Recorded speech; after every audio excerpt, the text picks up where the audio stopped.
Halo YouTube, ketemu lagi bareng gue PJ. Di video kali ini gue mau bahas salah satu lensa dari paket bundling TT Artisan yang versi warna titanium ini, yaitu lensa yang 17mm f1.4.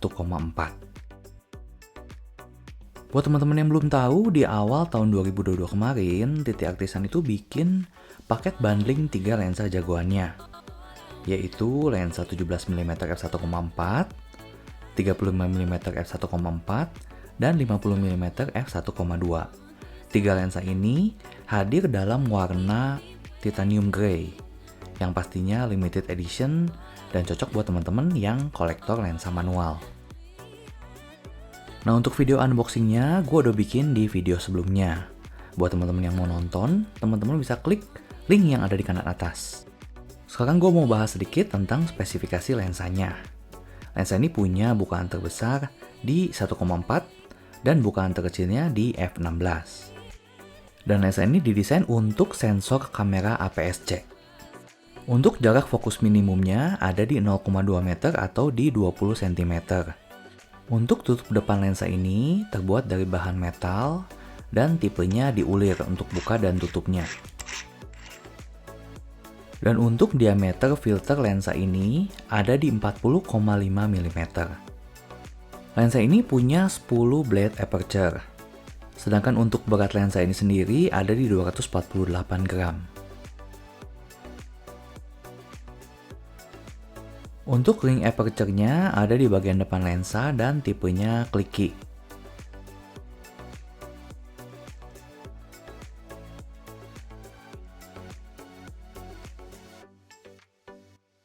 Sedangkan untuk ring fokusnya ada di bagian tengahnya ini. Lengkap dengan indikator jarak dalam meter dan dalam feet. Untuk tutup belakang lensa terbuat dari bahan plastik. Sedangkan untuk mounting lensanya sendiri bahannya tetap dari metal, sama dengan keseluruhan bodi lensa.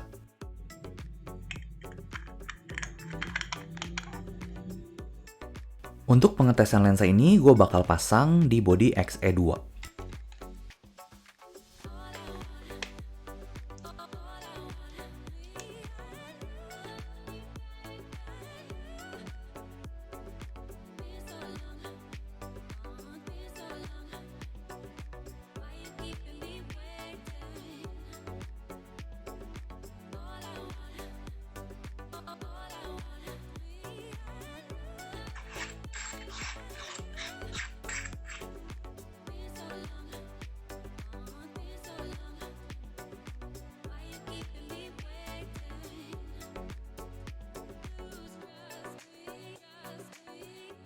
Sekarang gue bakal kasih contoh hasil jepretan di bodi XE2. Teman-teman bisa lihat, ini gue ambil di posisi F paling besar, yaitu f1,4. Di sini bisa teman-teman perhatiin, bagian yang tajam itu kebanyakan hanya di bagian senternya aja, atau di bagian tengahnya aja, sedangkan di bagian tepi atau di bagian cornernya itu kurang tajam. Ini dia untuk contoh bokeh ballsnya.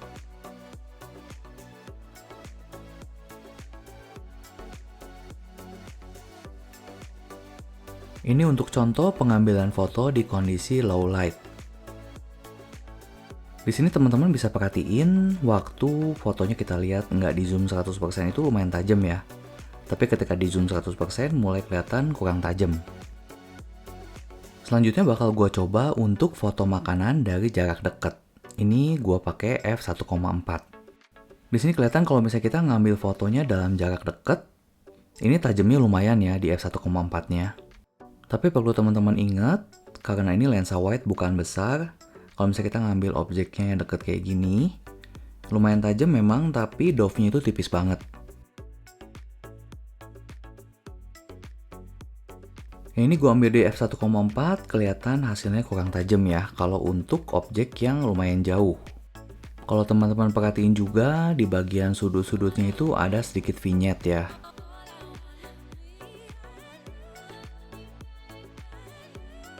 Foto ini gue ambil di f2, kelihatan banget, udah lumayan tajam. Tapi seperti biasa tajamnya hanya di bagian tengah-tengahnya aja. Sedangkan di bagian corner atau di tepiannya itu kurang tajam.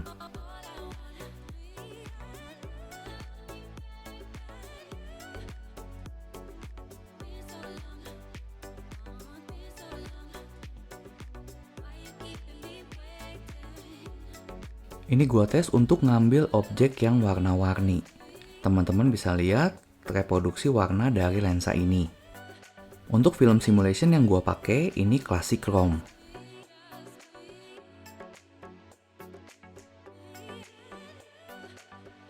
Lagi-lagi teman bisa lihat kalau misalnya objeknya lumayan deket, itu hasilnya lumayan tajam walaupun hanya di bagian senternya aja.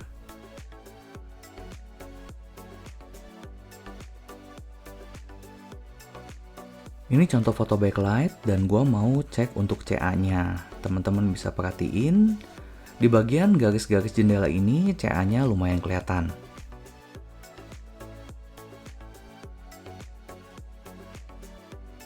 Di foto ini juga sama, di garis tepian jendela dan di bagian sisi-sisi mesin kopi yang ada bagian metalnya itu kelihatan CA-nya.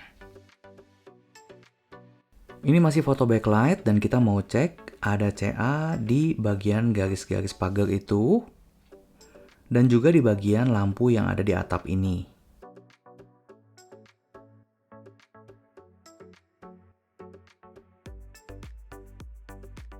Kita coba ambil foto dari jarak dekat lagi. Ini tajamnya sebelah kanan aja, sebelah kirinya udah mulai blur. Lensa wide dengan bukaan besar pastinya ngehasilin hasil yang punya karakter berbeda dengan hasil dari lensa 35mm atau 50mm.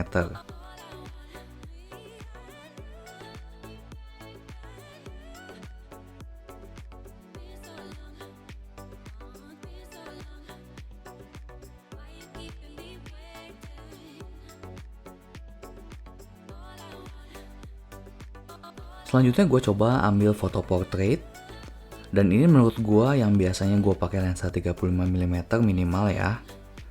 Begitu gue pakai lensa wide, agak lumayan tricky dalam mengambil komposisi.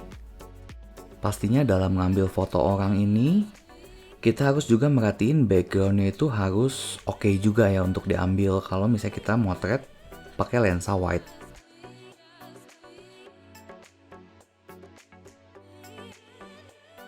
Nah ini foto makanan lagi dari jarak deket nggak ada masalah ya, tetap tajam tapi di bagian tengahnya aja. Atau mungkin juga ini karena memang dove-nya tipis.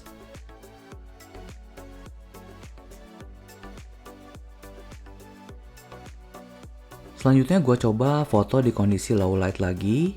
Ini di bagian lampu ada CA.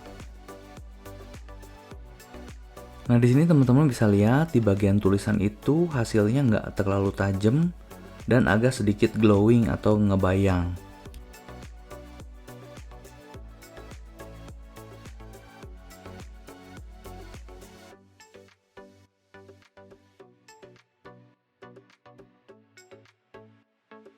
Next gue ambil foto portrait lagi dan gue explore beberapa angle lagi supaya nggak monoton.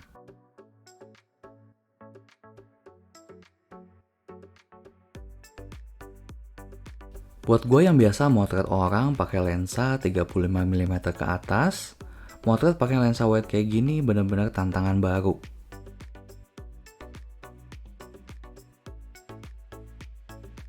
Nah di kedua foto ini gue baru sadar waktu gue buka di PC ternyata gue agak back focus ya, ini fokusnya bukan di muka tapi malah di belakangnya.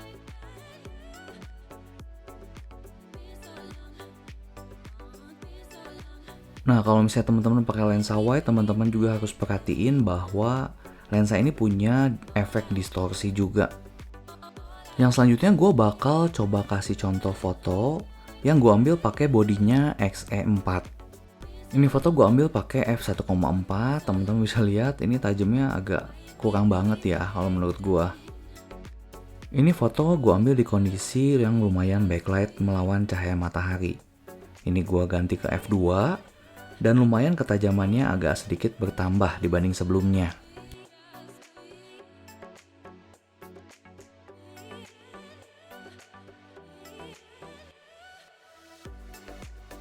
Gue coba ambil lebih low angle untuk dapetin efek melawan cahaya mataharinya ini. Ternyata lumayan keren ya menurut gua. Bikin efek lebih dramatis ke fotonya.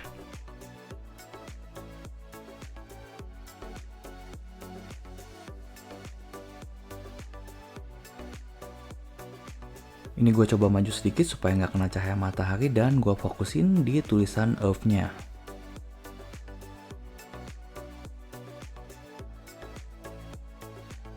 Di foto ini kelihatan hasilnya agak glowing-glowing gitu ya di bagian objek yang ada di dalam ruangan ini.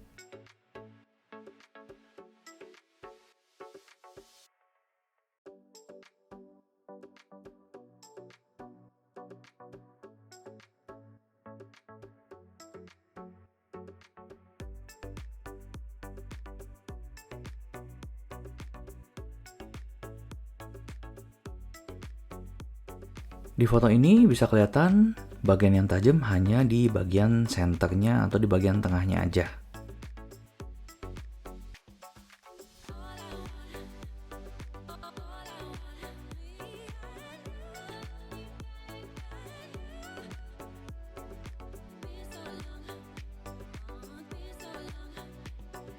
Ini gue ambil pakai film simulation klasik negatif dan hasilnya gue suka banget ya dengan tone warnanya. Ini contoh foto interior yang gue ambil pakai lensa 17mm ini.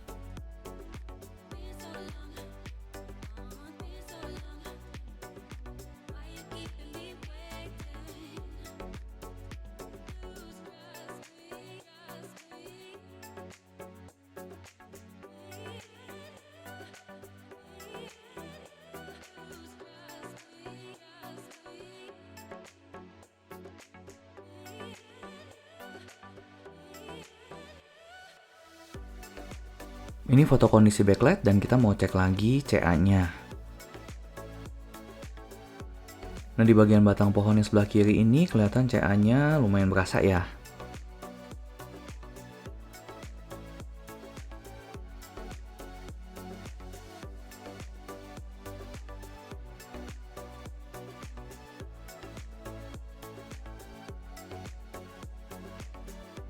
Nah ini gue mau kasih perbandingan langsung. Ini di f1,4. Kelihatan tulisannya itu ngebayang ya dan buram. Dan ini ketika gua stop down ke f2, ini tulisannya udah lumayan jelas ya.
Nah kalau tadi contoh foto, sekarang gue kasih contoh video.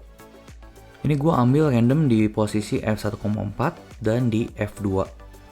Gue nggak ngambil f di atas f2.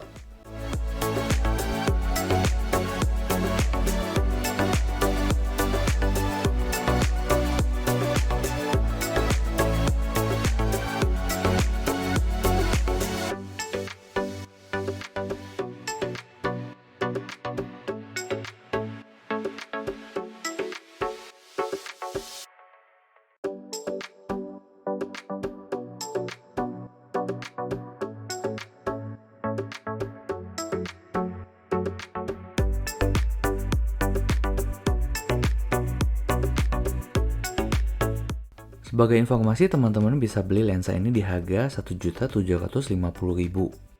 Tapi karena gue beli paket bundling yang titanium grey ini, jatuhnya harganya lebih murah. Tapi kalau misalnya teman-teman cuma butuh satu lensa 17mm ini aja, teman-teman bisa beli yang versi warna hitam atau warna silver. Oke, kesimpulannya menurut gue lensa ini cukup oke untuk dimiliki. Apalagi buat teman-teman yang belum punya lensa fixed wide. Buat gua pribadi yang jarang motret pakai lensa fixed wide, pakai lensa ini butuh penyesuaian. Apalagi untuk foto portrait. Tapi buat teman-teman yang mungkin perlu lensa wide untuk foto interior, foto bangunan, atau foto street, mungkin lensa ini lebih cocok ya. Lensa 17mm ini kalau di body APS-C jadi punya field of view setara dengan lensa 28mm di full frame. Jadi ya memang agak kurang wide ya buat teman-teman yang memang perlu lensa yang ultra wide untuk interior atau untuk landscape. Dan seperti yang teman-teman udah lihat di contoh foto tadi, kalau misalnya teman-teman mau ngambil foto wide secara keseluruhan, baru oke di f2 ke atas. Kalau misalnya di f1,4 itu hasilnya agak kurang tajam. Kecuali kalau misalnya teman-teman mau ngambil fotonya objek yang jarak dekat. Tapi menurut gue masih wajar ya, karena sesuai dengan harganya. Tapi kan sebetulnya kalau misalnya kita foto landscape itu kan pasti ngambilnya di f8 ke atas ya, jadi gue rasa ini nggak akan jadi masalah juga sih. Buat gue pribadi, kalau misalnya ini nggak dipaketin di paketan bundling titanium grey, mungkin gue nggak akan beli lensa 17mm ini. Kenapa? Karena focal length-nya gue sendiri nggak terlalu suka ya sebetulnya. Dan bakal jarang banget gue pakai pastinya. Ini pendapat pribadi gue, semua keputusan tergantung dari kebutuhan teman-teman. Sekian videonya, semoga informasinya bisa bermanfaat buat teman-teman. Kalau misalnya teman-teman masih ada saran, kritik, dan pertanyaan, boleh tulis di kolom komentar di bawah. Sampai ketemu di video selanjutnya. Thank you, bye-bye.